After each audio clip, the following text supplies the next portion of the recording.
जी ताज़ा 24x7 में आपका स्वागत है। आइए बढ़ते हैं आज की ताजा तरीन खबरों की ओर। चैनल को सब्सक्राइब करें, बेल आइकन को दबाना ना भूलें ताकि आने वाली नोटिफिकेशन आप तक आसानी से पहुंच सके।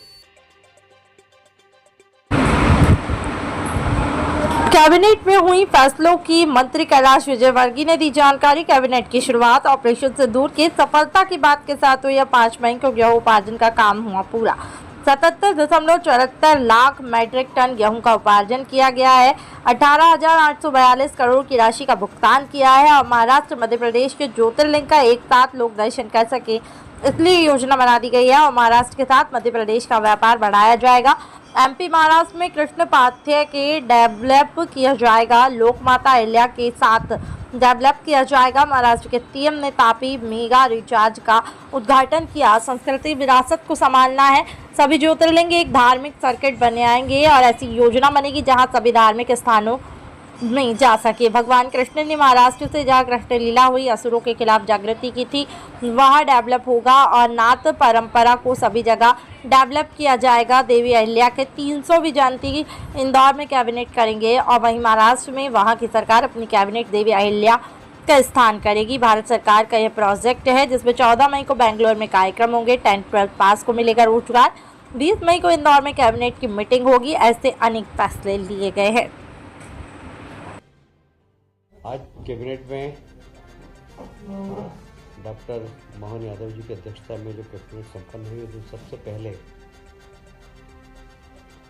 देश के सम्मान के लिए 140 करोड़ लोगों के सम्मान के लिए जिस प्रकार देश के प्रधानमंत्री, रक्षा मंत्री के मार्गदर्शन में देश की सेनाओं ने सिंदूर अभियान के माध्यम से पाकिस्तान के आतंकवादी अड्डों को तहस नहस किया है, उसके लिए प्रधानमंत्री, गृह मंत्री, रक्षा मंत्री और देश की तीनों सेनाओं का अभिनंदन किया है।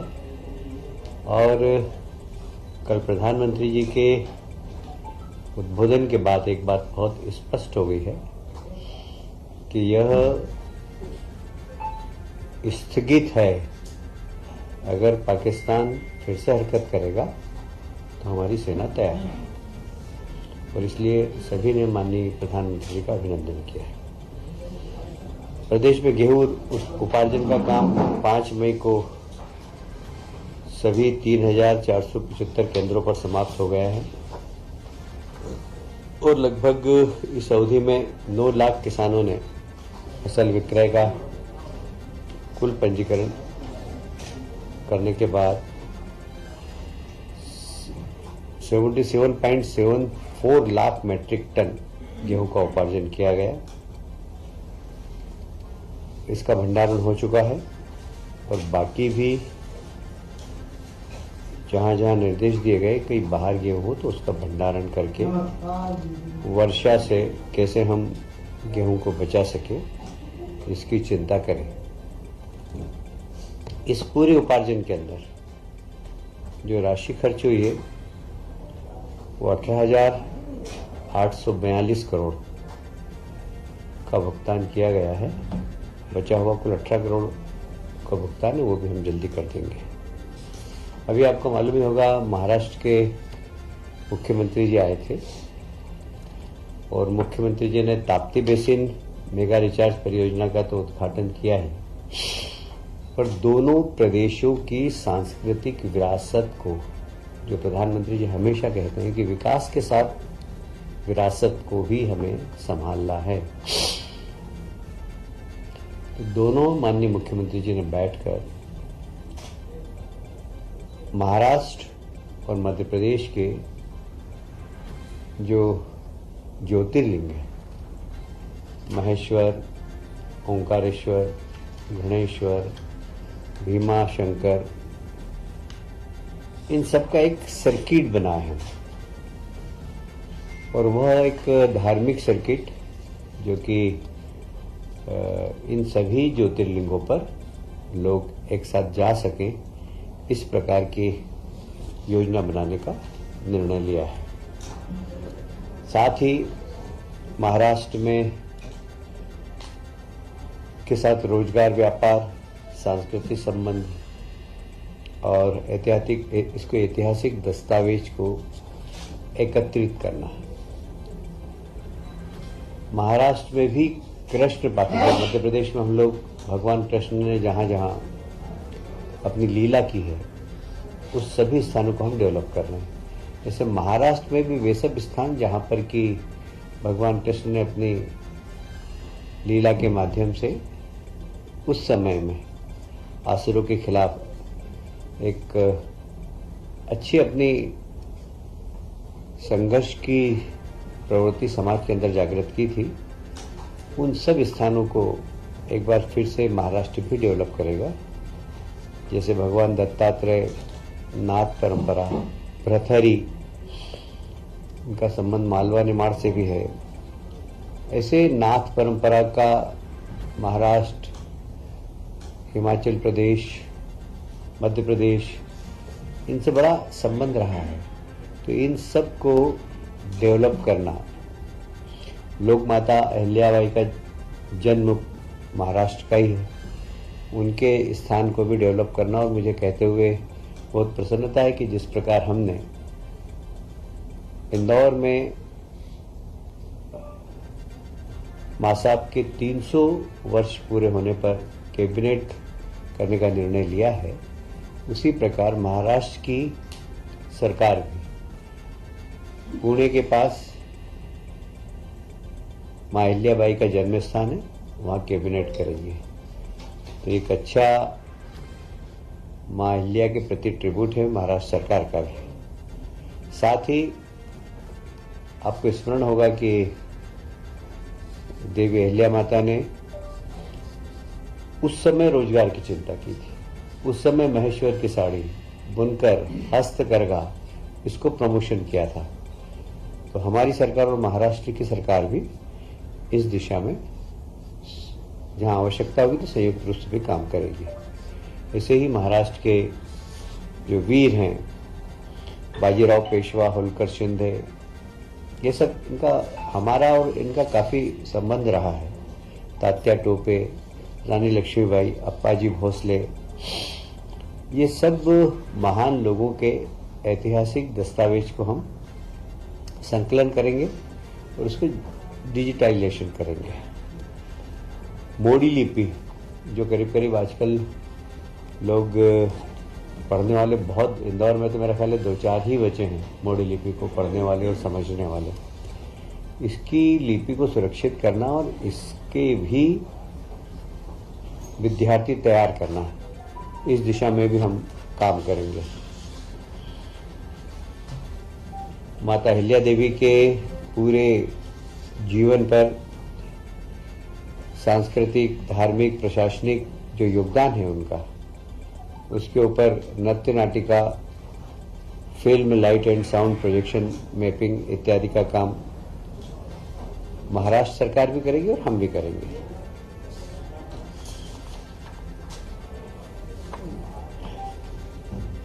सोलह मई को इंदौर में रीजनल ग्रोथ कॉन्क्लेव तथा मैनमेड टेक्निकल टेक्सटाइल एक्सपो का आयोजन है। आप सभी जानते हैं हमारे प्रदेश के मुख्यमंत्री माननीय यशस्वी प्रधानमंत्री जी के निर्देश पर कैसे हम रोजगार के नए अवसर सृजन कर सकें, इस दिशा में सरकार पहले दिन से ही कार्यरत है।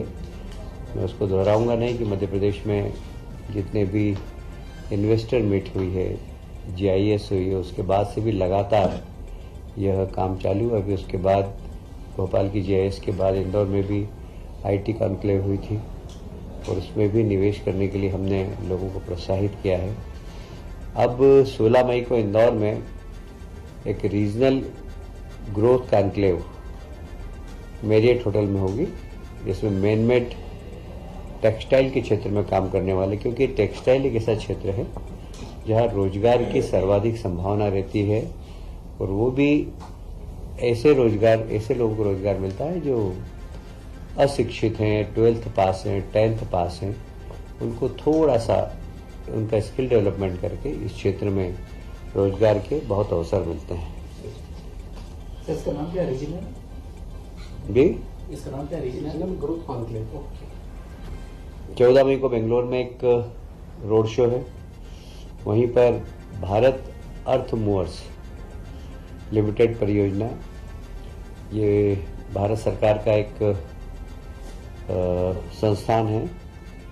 इसको भूमि आवंटन का भी काम किया जाएगा। इस योजना के माध्यम से यह भारत अर्थ मूवर्स लगभग 1800 करोड़ का निवेश करेगा। यहाँ यह स्थान होगा इसका गोहरगंज रायसेन BEML द्वारा। यह हाई स्पीड रेल के मेट्रो ट्रेन के कोचेस बनेंगे। और ये मुझे याद आ रहा है, ये काफ़ी दिनों से पेंडिंग था। अभी इसको जमीन आवंटन भी हो चुकी है और इन लोगों ने भी सारी, क्योंकि भारत सरकार का प्रोजेक्ट है ये जल्दी ही प्रारंभ होकर वहाँ के स्थानीय लोगों को रोजगार देने का काम करेगा।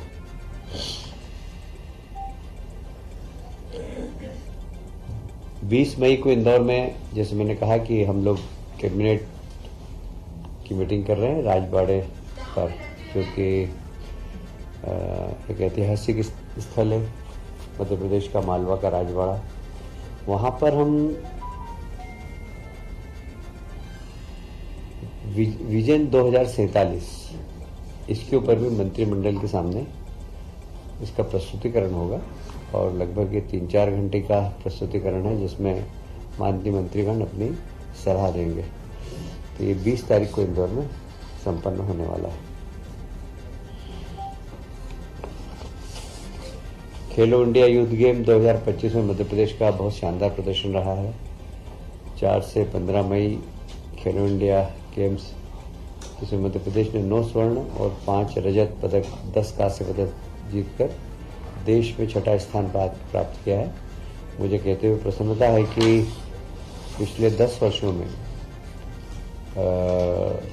खेलों के क्षेत्र में मध्य प्रदेश ने काफ़ी प्रगति की। बड़ी मुश्किल से पहले हमारा 20वां 25वां स्थान रहता था। अब हमारे यहाँ के प्रदेश के खिलाड़ियों को हमने जब इंफ्रास्ट्रक्चर दिया है, खेल विभाग ने बजट बढ़ाया, उसके बाद से खिलाड़ियों के खेलने के स्तर में भी बहुत परिवर्तन आया है। और इसीलिए आप देख रहे हैं कि इस बार 9 स्वर्ण पदक, 5 रजत और 10 कांस्य पदक जीतकर मध्य प्रदेश 6वें स्थान पर पहुंच गया है। आप सभी जानते हैं कि जो छत्तीसगढ़ हाथियों के कारण वहाँ के किसान बहुत परेशान हैं, पर एक कॉरिडोर है जिसमें हमारे भी 2-3 जिलों में हाथी आ जाते हैं। हमने उन हाथियों से किसानों की और वहाँ के जनजीवन को बचाने के लिए एक 47 करोड़ की बड़ी महत्वाकांक्षी योजना प्रारंभ की है, जिससे कि जंगली हाथियों की सुरक्षा बढ़े, जंगली हाथियों के कंट्रोल के लिए वहाँ पर किस प्रकार उन गांवों को प्रशिक्षित करें। जैसे कि हाथी घुस जाए तो फिर उनको पटाखे फोड़कर उनका मार्ग परिवर्तित करना, ये सब प्रशिक्षण देना, ये सब काम भी होगा। इसमें हमारा EI सर्विलेंस भी वहाँ पर होगा। हाथी जब आएंगे तो हम पहले से हमें पता लग जाए, उसका एक कंट्रोल रूम होगा जिसमें कि हम उनको रेस्क्यू करके, जैसे हमें जानकारी मिलेगी हम उनको रेस्क्यू करके और एक यथास्थान जंगल में वापस पहुंचा सकें। आप सभी जानते हैं कि जब हाथी बड़ा उग्र हो जाता है तो मानव जाति के लिए बहुत खतरा हो जाता है।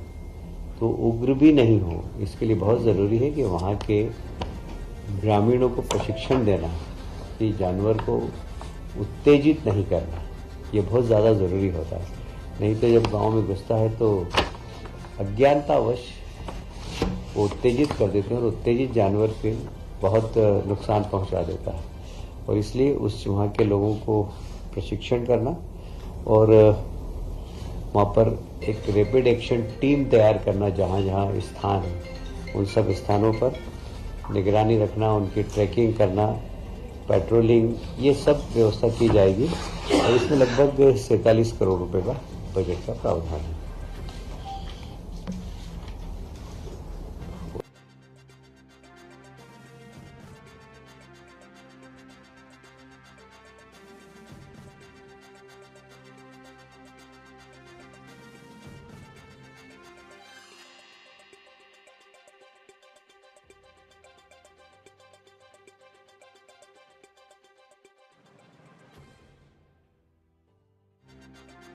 देखिए, मुझे लगता है कि गेहूं खरीदी से किसान काफ़ी संतुष्ट है इस बार।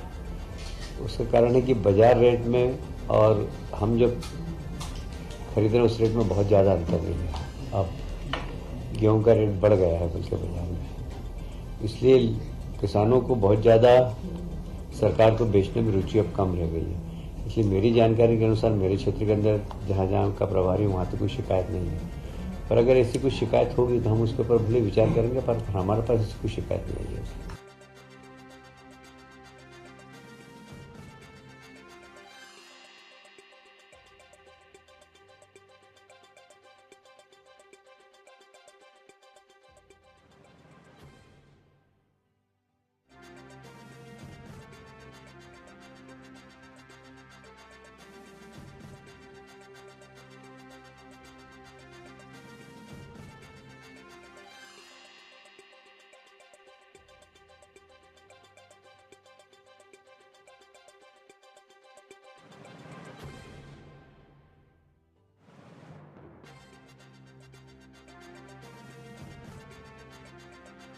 जीत आज तक 24/7 में आपका स्वागत है। मैं हूं आपके साथ अंकिता। चलिए बढ़ते हैं आज की ताजा तरीन खबरों की ओर। चैनल को सब्सक्राइब करें, बेल को दबाएं ताकि आने वाली नोटिफिकेशन आप तक